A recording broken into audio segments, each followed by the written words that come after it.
see on board like a heron.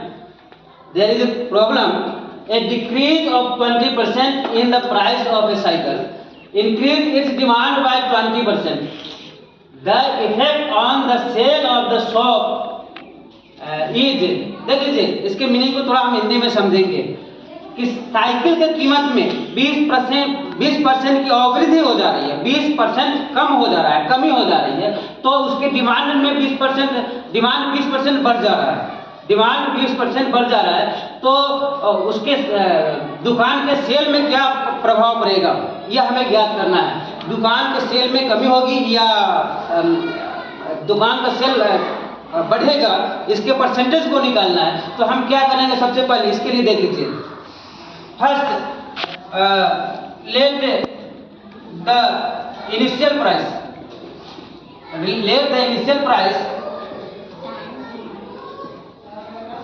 Initial price of cycle is equal to ₹100। हम क्या करेंगे, cycle के प्रारंभिक कीमत को 100 मानेंगे और उसके बाद प्रारंभिक कीमत जब 100 था तो कितना डिक्रीज हो रहा है, 20% डिक्रीज होने के बाद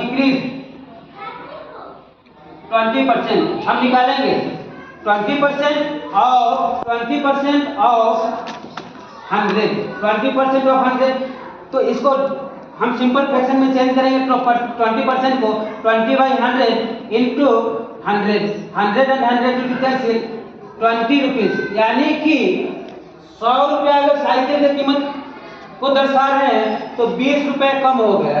तो 20 रुपये कम होने के बाद साइकिल कितने रुपए में उपलब्ध है, साइकिल उपलब्ध हो जाएगा आपका 100 - 20 80 रुपीज, 80 रुपये में। जो साइकिल पहले 100 रुपये में बिकता था अब 80 रुपये में वो आपके लिए उपलब्ध है। तो 80 रुपये में जब उपलब्ध है तो अपना क्या है, साइकिल का डिमांड 20% बढ़ जाता है। डिमांड 20% बढ़ जाता है, डिमांड इंक्रीज बाय 20%। तो हम क्या करेंगे, किसका 20%, इसका 20% बढ़ जाता है। तो 20% ऑफ 80, 20% ऑफ 80 10 20 2 इंटू 8 16, यानी कि 16 रुपए का वो व्यापार अधिक 80 रुपए के आधार पर कर रहा है।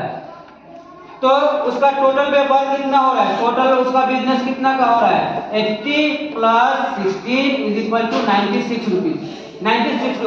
20% इसका कीमत घट जाने के बाद 20% डिमांड बढ़ जा रहा है, तो उस दुकान में 96 रुपए का व्यापार हो रहा है, बिक्री हो रहा है, 96 रुपए का बिक्री हो रहा है। तो अब उसमें डिफरेंस कितना, अंतर कितना हो गया, उसका डिफरेंस हो गया 100 - 96 इज इक्वल टू 4, यानी कि 4 रुपए का अंतर आ गया, 4 रुपए कम हो गया।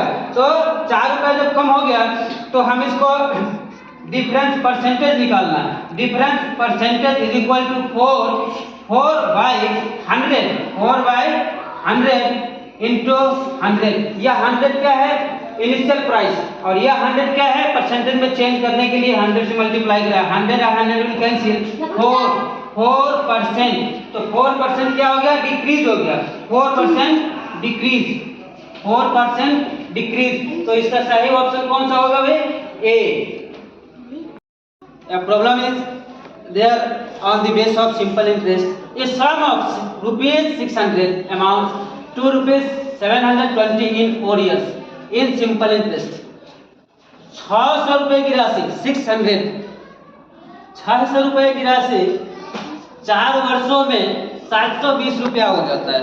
कितना हो जाता है, 720 रुपया होता है। What will it become in 4 years if the rate of interest is increased by 2%? और वही राशि 600 की राशि ही 4 साल में कितना हो जाएगा, यानी कि यह कितना अमाउंट कितना हो जाएगा अगर रेट 2% बढ़ा दिया जाए। अगर रेट 2% बढ़ा दिया जाए तो हमें पहले रेट निकालना है, we have to find rate percentage first. तो देख लीजिए हमारे पास फर्स्ट दिया हुआ क्या है, सबसे पहले P दिया हुआ है 600।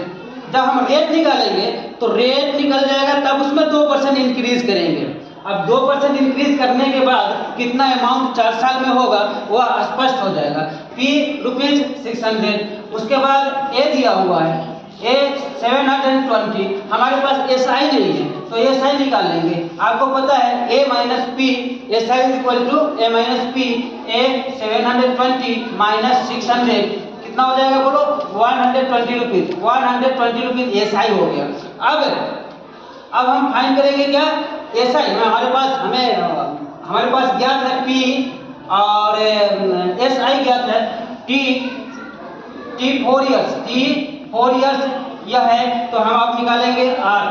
अब हमें निकालना है R is equal to SI into 100, SI into 100, SI 120 into 100 by P 600 into 600 into क्या सूत्र होता है SI इंटू 100, आप इसको 100 इंटू SI भी कर सकते हैं, divide by P into T 4 दिया हुआ है हमारा। तो क्या करेंगे, इसको सिंप्लीफाई करेंगे, 2020। अब क्या करेंगे, 6 and 120 will be cancelled by 20, फिर 4 and 20 will cancel by 5। तो हमें आ गया यह कौन सा 5% रेट निकाल लिया। अब इस 5% रेट में 2% की वृद्धि हो रही है, इंक्रीमेंट हो रहा है, तो फाइनली R कितना हो जाएगा, 5% प्लस 2% कितना हो जाएगा, 7%। अब हमें निकालना है 7% रेट से इस अमाउंट का, मतलब इस P का 4 वर्षों में SI कितना होगा, तो वह निकालना है हमें।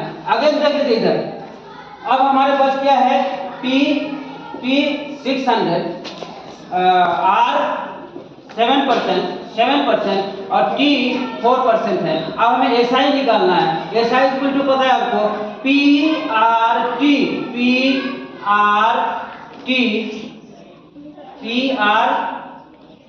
7 है ना, कोई बात नहीं, आपके PRT बाई 100। अब क्या हो जाएगा, 20 कैंसिल, 6 इंटू 7 क्या है, 6 इंटू 7 इंटू 4 क्या हो जाएगा, SI 3। तो हमारे पास क्या बच गया, 674, 6 इंटू 7 इंटू 4 168। ये इतना रुपीज क्या हो गया, इतना 168 रुपीज हमारा SI हो गया। हमें क्या फाइंड करना है, हमें A फाइंड करना है। A is equal to P 600 plus SI 168, finally we get 768 rupees, 768, यानी कि 4 वर्षों